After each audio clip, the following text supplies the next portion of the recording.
चीन ने Wuhan lab में 1000 से ज्यादा जानवर बनाए हैं। जेनेटिक इंजीनियरिंग से 1000 से ज्यादा जानवर। सोचिए, बंदर, खरगोश और न जाने कौन कौन से जानवर हैं जिनकी अलग नस्लें बना ली है चीन ने।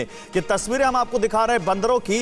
ये तस्वीरें चीन की नई साजिश का सबूत हैं। ये तस्वीरें चीन के नई विस्फोटक और मानव जाति के खिलाफ चल रही उसकी कार्रवाइयों का एक बहुत बड़ा यहां सबूत दुनिया के सामने है, जहां चीन कैसे जानवरों के जीन्स में बदलाव कर रहा है, उनकी डीएनए संरचना में बदलाव कर रहा है। और उसकी कोशिश क्या है? उसकी कोशिश है कि इनको दो तरीके से, एक तो उन पर यह प्रयोग करके कैसे इंसानों के खिलाफ इन वायरस का इस्तेमाल किया जा सकता है यह पता लगाएं, और कैसे बायोलॉजिकल वेपन बनाया जा सकता है।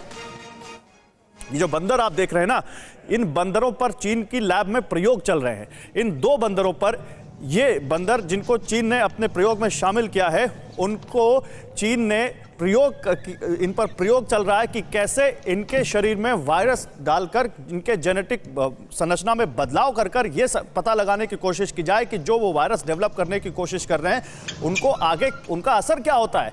और ये जो खुलासा हुआ है ये बहुत विस्फोटक है, और ये खुलासा ब्रिटेन के जर्नलिस्ट ने भी किया है, बेकर जिनका नाम है, और जिन्होंने चीन में, जिनके पास 20 से 25 सालों का अनुभव है चीन में काम करने का। और ये खुलासा बहुत ज्यादा अब बड़े सवाल खड़े करता है, जो दुनिया भर से, जब से वायरस आया कोरोना का, तब से लगातार चीन पर सवाल उठ रहे हैं कि क्या कोरोना वायरस को चीन ने बनाया, क्या ये मैन मेड वायरस है, क्या चीन ने किसी बायो वेपन के तौर पर इसको डेवलप किया है। अब एक बार फिर से ये खबर आती हुई, आइए आपको बताते हैं कि कैसे कोरोना से भी खतरनाक प्लान तैयार कर रहा है चीन। जरा समझिए, वुहान लैब में 1000 जानवरों का डीएनए बदल दिया गया।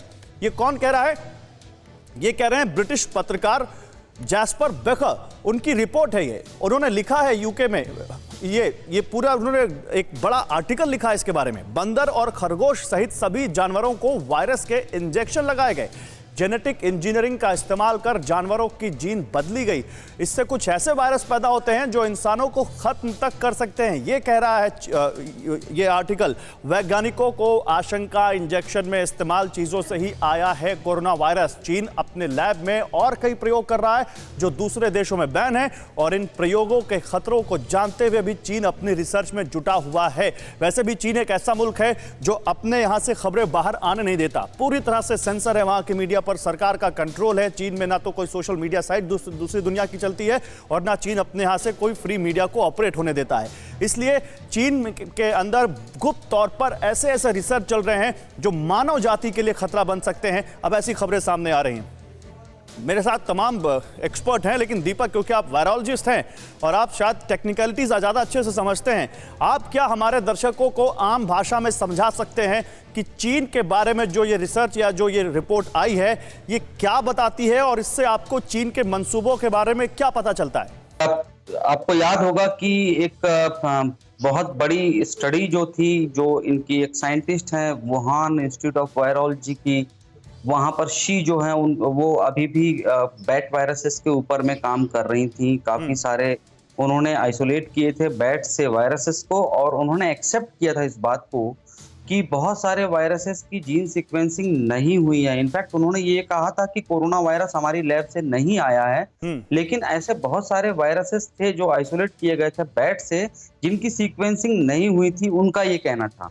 लेकिन एक तरफ वहीं पर जो वुहान सीडीसी है, वहां पर टियान जो वहां के एक पेस्ट कंट्रोल ऑफिसर थे, जो बैट्स के बीच में रहा करते थे और बैट्स पर बहुत भारी रिसर्च कर रहे थे, और जिन्होंने 150 से ज्यादा वायरसेस निकाले थे बैट्स से। तो यहाँ पर कोई डिनाई नहीं कर सकता कि चाइना बैट्स के ऊपर में बहुत बड़ी और एक्सटेंसिव रिसर्च कर रहा है, आज से नहीं, आज से 15 साल पहले से। और बहुत बड़ी फंडिंग इनकी 2010 के बाद में इन लोगों के पास में इनकी लैब में आई है, जहां पर ये सारे एक्सपेरिमेंट कर रहे थे।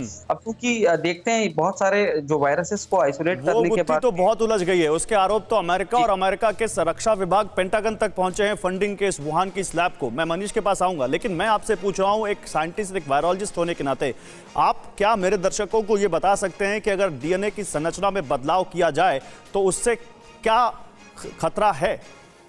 जी, तो गौरव जी, जब देखते हैं, जब प्री क्लिनिकल ट्रायल्स होते हैं किसी भी मेडिसिन के, आप देखेंगे किसी भी वैक्सीन के भी जब होते हैं तो वो सेल कल्चर पे होते हैं और फिर एनिमल्स पे होते हैं, देखा जाता है कि क्या इम्पैक्ट आ रहा है इनका। तो यहाँ पर क्या किया जा रहा है, आप ये समझ सकते हैं कि इनकी जो एनिमल जो लेबोरेटरी है जहाँ पर इनके एनिमल्स के ऊपर में ट्रायल करे जाते हैं, अलग अलग वायरस के स्ट्रेन्स को डाला जा रहा है इनके बीच में और देखा जाता है कि क्या ये डेवलप करते हैं और कुछ नए इसके बाद में वेरिएंट बन सकते हैं क्या। तो चूंकि वायरस में जो वायरस की खासियत जो होती है, उसका जो जेनेटिक मटेरियल है वो म्यूटेट करते जाता है कई बार, और म्यूटेट होने के बाद में नए स्ट्रेन्स बनते हैं। तो वेरिएंट या म्यूटेंट जिनको कहते हैं वो बदलने के बाद में स्ट्रेन्स बनते हैं। क्या उन स्ट्रेन्स का क्या इम्पैक्ट आ रहा है इनके शरीर के अंदर में, और उसके हिसाब से उसका इस्तेमाल किया जा सकता है। अपने जो फाइंडिंग्स होंगी उसके बाद चीन इस्तेमाल कर सकता है कि कौन सा वायरस कहां पे कैसे। चीन के खतरनाक जेनेटिक प्लान के बाद एक और बड़ा खुलासा हुआ है। जिस वुहान लैब में चीन पर कोरोना वायरस बनाने का आरोप लगता है, उसको आर्थिक सहायता पहुंचाने वाली संस्था की पेंटागन ने मदद की थी। और पेंटागन क्या है? अमेरिका का रक्षा विभाग। पेंटागन ने जो उनका डिफेंस हेडक्वार्टर है, ये पेंटागन ने इको हेल्थ अलायंस को करीब 3 अरब रुपए दिए थे। इको हेल्थ अलायंस ने 2013 से 2020 के बीच वुहान इंस्टीट्यूट ऑफ वायरोलॉजी को आर्थिक मदद दी। फेडरल डेटा के मुताबिक अमेरिकी रक्षा मंत्रालय पीटर डेस्जैक की मदद कर रहा था, और पीटर डेस्जैक वो है जिसने इस वुहान लैब को फंडिंग की। अब सवाल यह है कि ये पैसा, अमेरिका सबसे ज्यादा कोरोना से प्रभावित हुआ, चीन और अमेरिका में कट्टर दुश्मनी है, और उसके बाद पेंटागन से पैसा एक संस्था के जरिए जा रहा है चीन की वुहान लैब में। आइए आपको समझाते हैं मामला क्या है। अमेरिकी रक्षा मंत्रालय ने वुहान लैब को क्या अरबों रुपए दिए। फेडरल डेटा के मुताबिक अमेरिकी रक्षा मंत्रालय पेंटागन ने वुहान लैब की मदद करने वाली संस्था को अरबों रुपए दिए हैं, अरबों रुपए। पेंटागन ने पीटर डेस्जैक की इको हेल्थ अलायंस को करीब 3 अरब रुपए दिए हैं, 39 मिलियन डॉलर जो उन्होंने उसकी वहां तक पहुंचे। इको हेल्थ अलायंस वो चैरिटी संस्था है जिसने वुहान लैब में कोरोना वायरस अनुसंधान को वित्तीय सहायता पहुंचाई। अब देखिए कहां से मामला कहां पहुंच रहा है। आंकड़ों के मुताबिक इको हेल्थ अलायंस को 2017 से 2020 तक सरकार से 9 अरब रुपए से ज्यादा की रकम मिली है, 9 अरब रुपए से ज्यादा। और इको हेल्थ अलायंस को सबसे ज्यादा पैसा देने वालों में अमेरिकी रक्षा विभाग प्रमुख हैं। अब आपको समझ में आ रहा होगा ये कहां मामला पहुंच रहा है। 2013 से इको हेल्थ अलायंस को पेंटागन लगभग 39 मिलियन डॉलर की रकम दे चुका है, और इस पैसे का कितना हिस्सा वुहान इंस्टीट्यूट ऑफ वायरोलॉजी में रिसर्च के लिए गया, इसकी जानकारी फिलहाल पब्लिक डोमेन में नहीं दी गई है। लेकिन इको लैब से पैसा वुहान लैब तक पहुंचा है, बहुत पहुंचा है, ये सबको मालूम है। अब देखिए अब कनेक्शन क्या है, कोरोना वायरस का पीएलए और पेंटागन से क्या कनेक्शन है, अब ये समझिए। पेंटागन पहले वुहान लैब के मददगार पीटर डेस्जैक को पेंटागन ने पैसे दिए, जो कि पीटर डेस्जैक के थ्रू वुहान लैब तक गए। पीएलए वुहान लैब में पीएलए के सीनियर ऑफिसर और साइंटिस्ट तैनात थे, और पीएलए की सुपरविजन में वहां पर कोरोना वायरस पर रिसर्च चल रहा था। यह भी पब्लिक डोमेन में आया, आरोप लगा। अब पेंटागन इको हेल्थ अलायंस को 39 मिलियन डॉलर इस अमेरिकी रक्षा विभाग ने दिए, और PLA Wuhan institute of virology WIV में काओ वुशैन भी रिसर्च करता था, यह जानकारी सामने आई। अब आगे बढ़िए। 2013 से 2020 तक इको हेल्थ अलायंस की मदद मिलती रही इस लैब को, और काओ वुचोन चीनी आर्मी का सीनियर ऑफिसर है, जिसके बारे में मैंने अभी आपको बताया कि ये वहां भी रिसर्च करता था। अब पेंटागन इको हेल्थ अलायंस ने वुहान लैब को पैसे दिए, और काओ वुचोन बायो टेररिज्म पर चीनी सरकार का एडवाइजर है। बायो टेररिज्म जिसको अभी यहां पर गुरमीत सर बता रहे थे। अब गुरमीत सर, अभी तक तो हम यही समझ रहे थे कि चाइना और अमेरिका एक दूसरे के कट्टर दुश्मन है, और अभी भी लगता है, चाहे वो साउथ चाइना सी हो, चाहे वो क्वाड का मसला हो, और चाहे सीधे सीधे जब डोनाल्ड ट्रंप यूएस प्रेसिडेंट थे तो चाइनीज वायरस इसको कहना हो। लेकिन अब ये पेंटागन से पैसे वुहान लैब जा रहे हैं, इसको कैसे समझते हैं आप? गौरव जी, ये सचमुच बहुत कॉम्प्लेक्स है, क्योंकि pentagon, PLA, Wuhan lab, bio weapon, अगर आप सब इनको बहुत बारीकी से देखें तो पता लगता है। आप एक एग्जांपल ले लीजिए, जो डॉक्टर एंथनी फॉसी हैं, वो प्रेसिडेंट ट्रंप और प्रेसिडेंट बिडेन दोनों के ही एडवाइजर थे। पहले जो डॉक्टर एंथनी फॉसी ने कहा कि मास्क लगाने की जरूरत नहीं है, बाद में उन्होंने बोला कि मास्क लगाना जरूरी है। पहले वो कहते रहे कि इसमें ये नेचुरल है, लेकिन अभी इस स्थिति में आगे उन्होंने कहा है कि ये नेचुरल नहीं है, इसको लैब से बनाया गया है और इसको इन्वेस्टिगेशन करने की जरूरत है। और देखिए अभी तो जिस जैसे से समय अभी तो 19 महीने हुए हैं और 30 सर इतना ही नहीं, मैं आपको बीच में एक जानकारी और आपकी जानकारी के साथ जोड़ना चाहूंगा। डॉक्टर, मैं आ रहा हूं दीपक भाई, डॉक्टर एंथनी फाउची जो है ना, उनके बारे में अमेरिका के एक बहुत मशहूर अखबार वॉशिंगटन पोस्ट ने खुलासा किया कि इनके और चीन के एक बहुत बड़े साइंटिस्ट के बीच जो वुहान लैब से भी जुड़े हुए हैं, बहुत सारे मेल एक्सचेंज हुए हैं। यह खुलासा भी किया उस अखबार ने।